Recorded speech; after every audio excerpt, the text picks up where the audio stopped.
This is OBIANG NGUEMA MBASOGO, the current president of the tiny oil-rich country of Equatorial Guinea.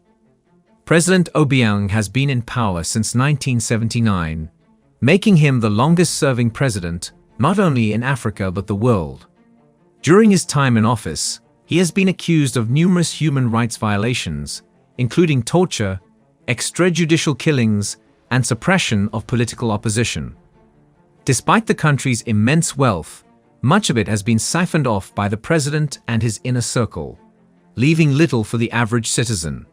In this video, we shall shine the light on Equatorial Guinea, showing you how the citizens of this rich oil country are living in abject poverty, while its president and his close collaborators live in affluence. Before we continue, please take a few seconds to subscribe to our channel so you don't miss any of our videos. Equatorial Guinea, a small country in Central Africa, has become one of the wealthiest countries in Africa in recent years, thanks to the discovery and exploitation of its vast oil reserves. The country's economy has grown rapidly since the mid-1990s, when large oil deposits were discovered off the coast of the country. Prior to the discovery of oil, Equatorial Guinea was one of the poorest countries in Africa, with a GDP per capita of less than $300 in the 1990s. However, the discovery of oil changed everything. In 1995, the first oil production began, and within a few years, the country's economy had grown exponentially. Today, Equatorial Guinea is one of the largest oil producers in Africa, with oil accounting for more than 90% of the country's total exports. In recent years, there has been growing concern about the impact of low oil prices on Equatorial Guinea's economy. The country's oil reserves are estimated to be around 1.1 billion barrels, and new reserves are still being discovered. However, the benefits of the country's oil wealth have not been evenly distributed. The majority of the population still lives in poverty, and access to education, healthcare, and other public services remains limited. The country's political opposition is routinely harassed and persecuted, and freedom of speech and assembly are severely restricted. According to the United Nations, nearly 80% of the population lives below the poverty line of less than $1 a day, and the country has one of the highest infant mortality rates in the world.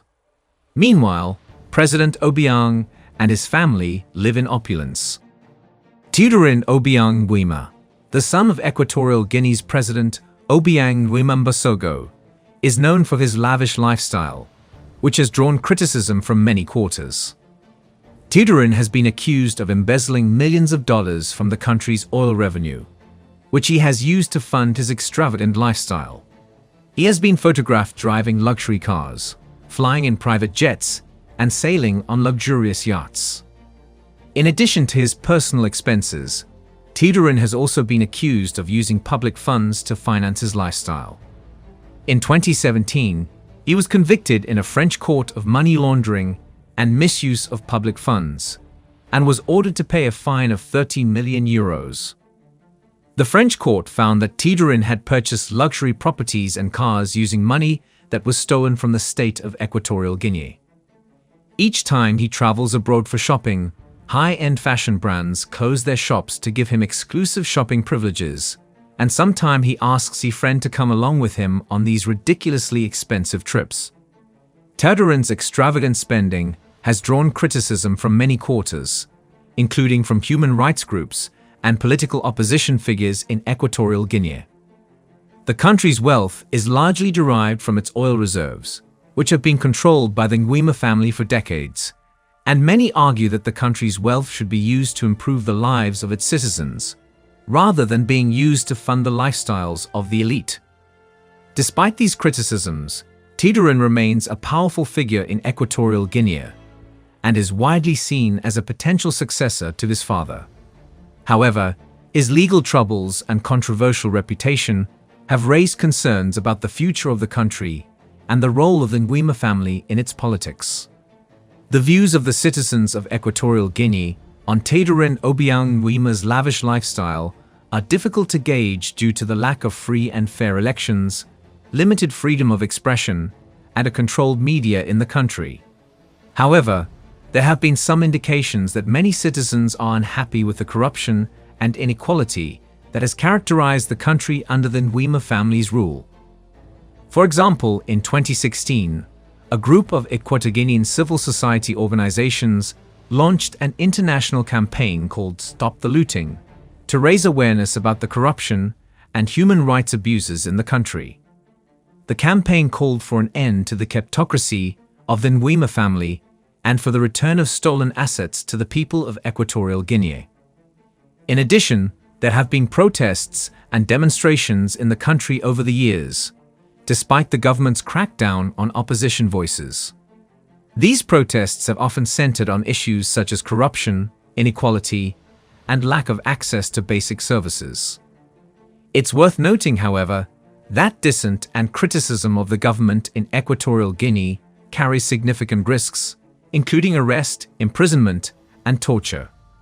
As a result, many citizens may be reluctant to express their views openly. Overall, while it's difficult to gauge the views of citizens on Tidurin's lavish lifestyle, there is no doubt that many are unhappy with the corruption and inequality that has characterized Equatorial Guinea under the Ngwema family's rule. The president himself is known for his extravagant lifestyle, which includes owning a fleet of luxury cars and a private jet, as well as numerous properties around the world.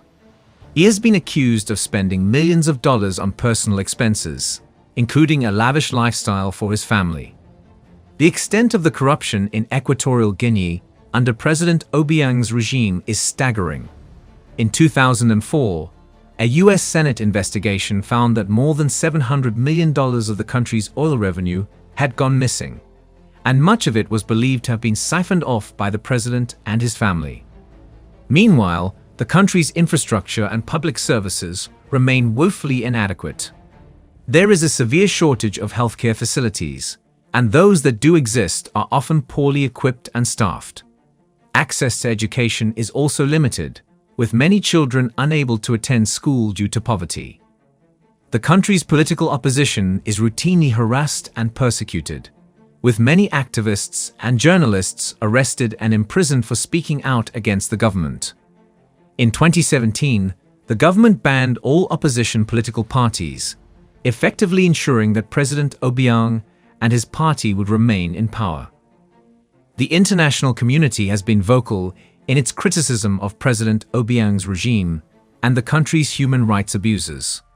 However, despite sanctions and other measures imposed by the United States and other countries, little progress has been made improving the lives of the country's citizens. In recent years, there have been some signs of progress. The government has made efforts to diversify the country's economy away from oil and invest in infrastructure projects.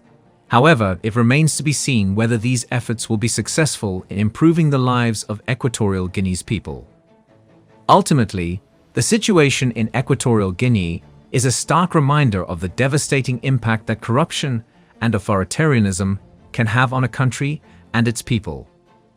Until the country's leadership is held accountable and the wealth of the country is used for the benefit of its citizens, the situation is unlikely to improve.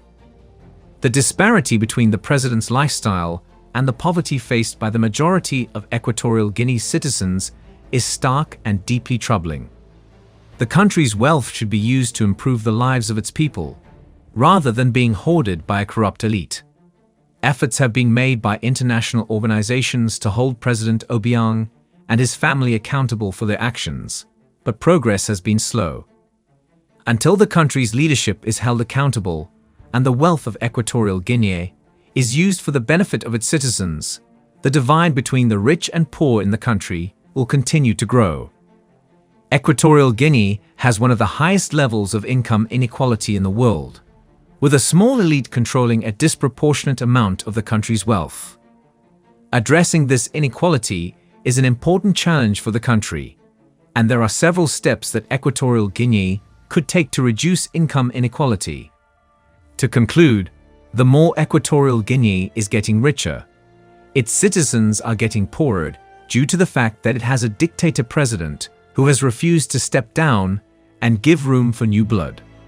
With good leadership, Equatorial Guinea has the potential to become one of the richest countries in the world. Thanks for watching this video. Please subscribe to the channel for more videos.